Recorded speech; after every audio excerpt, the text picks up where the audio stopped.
আগাগোড়া একজন রাজনৈতিক ব্যক্তিত্ব, দীর্ঘ সংগ্রাম অতিক্রম করে জেল জুলুম সহ্য করে স্বৈরাচারের বিরুদ্ধে লড়াই করে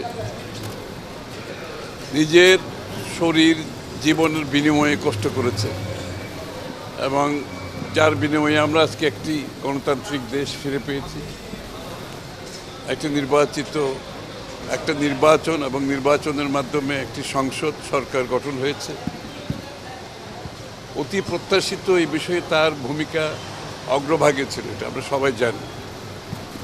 এবং একজন সৎযোগ্য মানুষ। দেশের প্রথম প্রিমিয়াম হেলথ এডিশন এসি, সাথে লক্ষ টাকার পুরস্কার TCL। সুতরাং আমি আনন্দিত যে আজকে এরকম একটি মানুষ প্রেসিডেন্টের চেয়ারকে অলঙ্কৃত করতে যাচ্ছে এবং নির্বাচন হচ্ছে।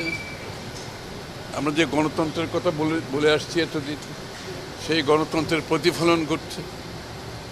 বাংলাদেশে কবে সত্যিকার অর্থে প্রেসিডেন্ট নির্বাচন হয়েছে আমার মনে হয় জনগণ ভুলেই গেছে, এবং আজকে একটি নির্বাচিত সংসদে এটা প্রেসিডেন্টের নির্বাচন হচ্ছে, এটাও তো আমাদের জন্য বড় পাওয়া।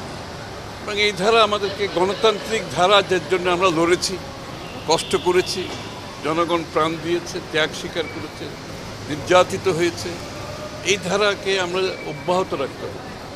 যে গণতন্ত্রের জন্য আমরা সবাই মিলে লড়েছি, এটাকে অব্যাহত রাখতে হবে, গণতন্ত্রের সংস্কৃতি অব্যাহত রাখতে হবে।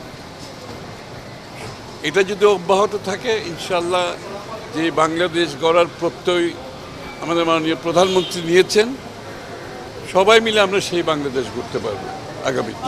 নতুন রাষ্ট্রপতির কাছে আসলে সামনের দিনের প্রত্যাশা কি থাকবে? না, প্রত্যাশা হচ্ছে উনিও গণতন্ত্রের টর্চ বেয়ারার হিসাবে আজকে এখানে আসছেন তো, তাই না? এবং সেই গণতন্ত্র যাতে অব্যাহত থাকে, সেখানে ওনার ভূমিকা বিগত দিনে যা ছিল এখনও তাই থাকবে।